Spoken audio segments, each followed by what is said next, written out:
మిత్రమా, పుట్టేటప్పుడు ఏదో సాధించాలని పిడికిలి బిగించి మరీ ప్రాణం పోసుకుంటాం. పోయేటప్పుడు సాధించిందేమీ కూడా తీసుకుపోలేమని అరచేతిని ఆకాశాన్ని చూపించి ప్రాణాలు వదిలేస్తాం. జీవితంలో ఏది కూడా శాశ్వతం కాదు మిత్రమా. నీ సంపద, కీర్తి, బంధాలు, చివరికి నీ శరీరం కూడా ఒక్క నువ్వు చేసిన మంచి తప్ప కాదంటారా? ఎన్నిసార్లు నిన్ను పడిపోతున్నా సరే అస్సలు భయపడ్ను. ఎందుకంటే లేవడం నేర్చుకున్నాను కాబట్టి. ఎన్ని కష్టాలు వచ్చినా రవ్వంతైనా జడవను. ఎందుకంటే తట్టుకుని నిలబడ్డం పుట్టుకతోనే నేర్చుకున్నాను కాబట్టి. బ్రతుకు పోరాటానికి నేను ఎప్పుడూ సిద్ధమే. కానీ తలదించడం నాకు చేతకాదు మిత్రమా. వయసులో ఉన్నప్పుడు కష్టపడ్డానికి సిగ్గుపడితే వయస్సు దాటాక అందరి ముందు బ్రతకడానికి సిగ్గుపడాల్సి వస్తుంది. అర్థమైందనుకుంటా. మనం పుట్టినప్పుడు మనల్ని ఎవరో వచ్చి చూశారో మనకి తెలియదు. మరణించాక మనల్ని ఎవరు చూడ్డానికి వస్తారో కూడా మనకు తెలియదు. కాబట్టి మనం బ్రతికి ఉన్నప్పుడు మనతో ఉన్న వాళ్ళను మనసారా ప్రేమించండి. ప్రేమ, ఆప్యాయత, అనురాగాల్ని పంచండి మిత్రమా. కొందరి స్నేహం కష్ట సుఖాల్ని పంచుకుంటుంది. ఇంకొందరి స్నేహం సంతోషపరుస్తుంది. మరికొందరి స్నేహం కాలాన్ని మరిపిస్తుంది. కానీ ఏదో ఒక స్నేహం మాత్రం ఎప్పుడు తోడుండి మన పక్కనే ఉండాలనిపిస్తుంది. కానీ జీవితానికి ప్రతి ఫ్రెండు అవసరమే. కొందరి జీవితాలు ఎప్పటికీ కూడా అర్థం కావు మిత్రమా. దూరం నుంచి చూస్తే చాలా అందంగా కనిపిస్తాయి. కానీ వాళ్ళకి దగ్గరగా వెళితే కానీ తెలియదు మనసుకి ఎన్ని మానిపోని గాయాలు ఉన్నాయని. ఒక్కసారి అనిపిస్తుంది, ఎంత బాధపడినా రాసిన రాతలో మార్పు రానప్పుడు కన్నీళ్ళు ఎంత ఖర్చు చేసినా సరే వృధా అని. మిత్రమా, లైఫ్ మనకి చాలా నేర్పుతుందంటారు. కానీ లైఫ్ మనకి ఏమీ నేర్పదు. నేర్పే వాళ్ళని పరిచయం మాత్రమే చేస్తుంది. మన లైఫ్లోకి వచ్చిన వాళ్ళు మనకి ప్రేమ, స్నేహం, బాధ, కోపం అన్నీ కూడా నేర్పుతారు. కానీ ఒక్కటి మర్చిపోతారేంటో తెలుసా? వాళ్ళు మనల్ని వదిలి వెళ్ళినప్పుడు వాళ్ళని ఎలా మర్చిపోవాలో చెప్పడం. పరులను నమ్మి పనుల్ని ఎప్పుడు కూడా మొదలు పెట్టొద్దు. ఒక్కసారి వంచిన వాళ్ళు మరలా మోసగించిన నమ్మకమేంటి? నిన్ను నువ్వు నమ్మి కార్యాన్ని తలపెట్టు. ఆలస్యమైన విజయం మాధుర్యాన్ని పంచుతుంది. ఓర్పును, సహనాన్ని పెంచుతుంది. గెలుపులు ఎన్ని వరించినా ఒదిగి ఉండడం నేర్చుకో మిత్రమా. విలువను పెంచుకో. నీ స్థానాన్ని నిలబెట్టుకో. అర్థమైందనుకుంటా. చాలామంది నోటి నుంచి వచ్చే మాట ఏంటో తెలుసా? మనకిష్టమైన వాళ్ళే దూరం అవుతారని. నిజానికి దూరం అవ్వడం వాస్తవం. కానీ అది మనం ఇష్టపడడం వల్ల కాదు. మన ప్రతి పరిచయానికి, మన జీవితంలో మన ప్రతి బంధానికి కూడా కారణం ఉంటుంది మిత్రమా. కొన్ని బంధాలు అర్ధాంతరంగా మధ్యలో ముగిసిపోతాయి. అలా ముగిసిపోయే బంధాల్లో జీవితాంతం సరిపోయే ప్రేమ మనతో ఉన్న ఆ కొద్ది రోజుల్లో చూపించేలా భగవంతుడు ఎప్పుడు కూడా అనుబంధాన్ని బలపడేలా చేస్తాడు. వారి జ్ఞాపకాలు జీవితానికి సరిపడలా వరంగా ఇస్తాడు. ఇష్టపడ్డం, పడకపోవడంలో ఏమీ లేదు.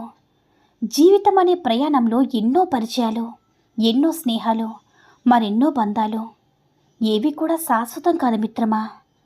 చివరికి నీతో సహా ఏ క్షణంలో నువ్వు ఏది అనుభవించి తీరాలో ముందే నిర్ణయించి ఉంటుంది. మనిషికి జీవితాంతం తోడుండేవారు ఎవరు అని యక్షుడు ధర్మరాజుని అడిగాడు.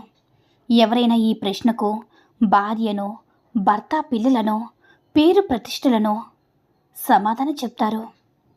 కానీ ధర్మరాజు మాత్రం మనిషికి జీవితాంతం తోడుండేవారు ఎవ్వరూ లేరు, అలా ఉంటారనుకోవడం భ్రమ.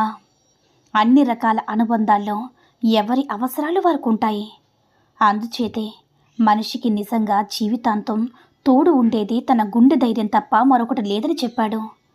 ఈ ప్రపంచంలో తెలివైన వారు ఎవరైనా సరే అంగీకరించకుండా ఉండలేని విషయం ఇది.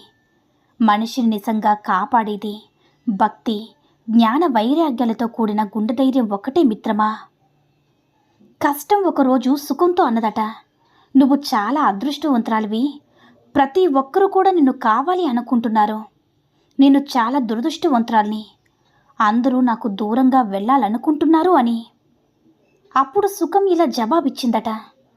అయ్యో, అదృష్టమంతా నీదేనో. నిన్ను పొందినవారు తమ వారందర్నీ తలుచుకుంటారు. అసలైన తమ వారెవరో తెలుసుకుంటారు.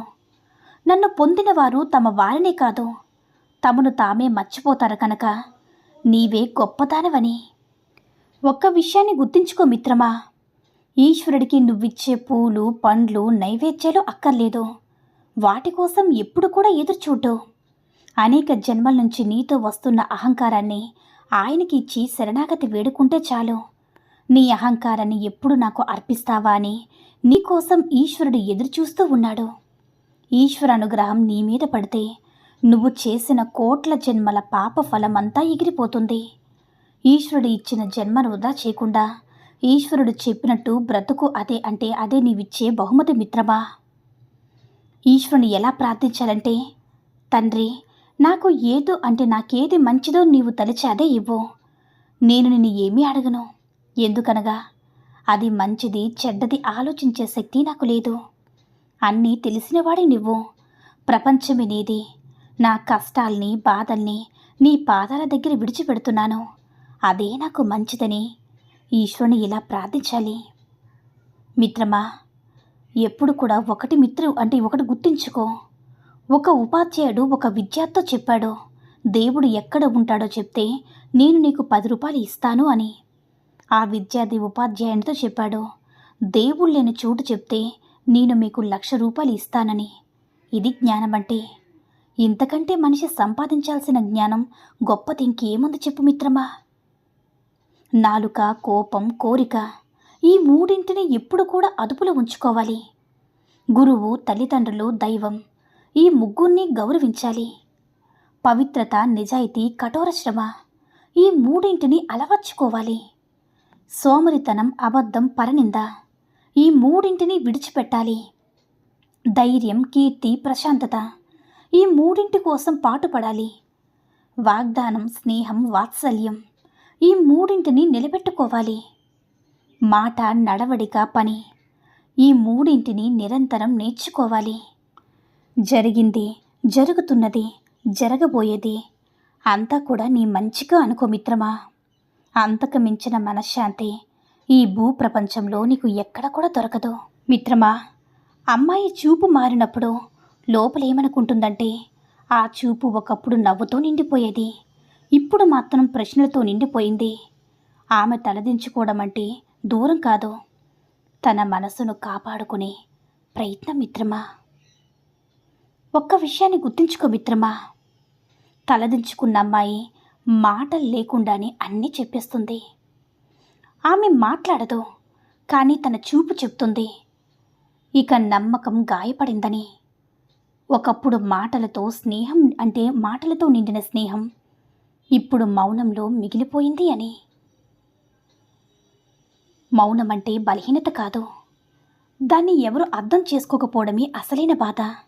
ఆమె మనసు చెప్పాలనుకుంటుంది కానీ భయపడుతుంది, మళ్ళీ ఎవరైనా సరే బాధపడతారేమోనని. మిత్రమా, ఎప్పుడు కూడా అమ్మాయి చూపులో ఒకప్పుడు ప్రేమలు నవ్వేవి, ఇప్పుడు ప్రేమను చూడగానే బాధగా మారుతుంది. అందుకే ఆమె చూపు తిప్పుకుంటుంది, తన మనసు మళ్ళీ కూడా కోరుకునే వరకు. చూపులు కలవని చోట మనసు ఇక సెలవు అంటుంది. ఆ కళ్ళే ఒకప్పుడు ప్రేమగా చూసేవి, అవే ఇప్పుడు దూరమని చెప్తున్నాయి. ఆమె తలదించుకోవడం కోపం కాదు మిత్రమా, ఒక నిశ్శబ్దమైనటువంటి వీడ్కోలని తెలుసుకో. తలదించుకోవడం ఓటమి కాదు, అదొక బలం. ఎందుకంటే ఆమె మౌనంగా ఉండి కూడా గెలుస్తుంది. ఎందుకంటే అర్థం చేసుకొని వారితో వాదించడం కన్నా తన మనసును కాపాడుకోవడమే పెద్ద గెలుపని ఆ స్త్రీ తెలుసుకుంది కాబట్టి. ఒక చూపు జ్ఞాపకం, ఒక మౌనం గాయం లాంటిది. అతడు నవ్వగానే ఆమె కళ్ళు చెమ్మగిల్లుతాయి, ఎందుకంటే ఆ నవ్వులో తన గతం కనపడుతుంది. ఆమె తలదించుకోవడం ఆ పాత గాయాన్ని కదిపినట్టు అవుతుంది. ఒకటి గుర్తుంచుకో మిత్రమా, చాలామంది అనుకుంటారు ఆమె తలదించుకుంటే పొగరుగా ఉందని. కానీ నిజమేమిటంటే ఆమె మనసులో బరువుని ఎవ్వరూ చూడలేరు. అందుకే తలదించుకొని మౌనంగా ఉండిపోతుంది. కాదంటారా? ఈ సూక్తుల్లో ఏ సూక్తి నచ్చిందో కామెంట్ చేయండి. ఈ వీడియో నచ్చినట్లయితే లైక్ చేసి మరిన్ని వీడియోస్ కోసం మన ఛానల్ని సబ్స్క్రైబ్ చేసుకుని మాకు కొంచెం సపోర్ట్ చేయండి. ధన్యవాదములు.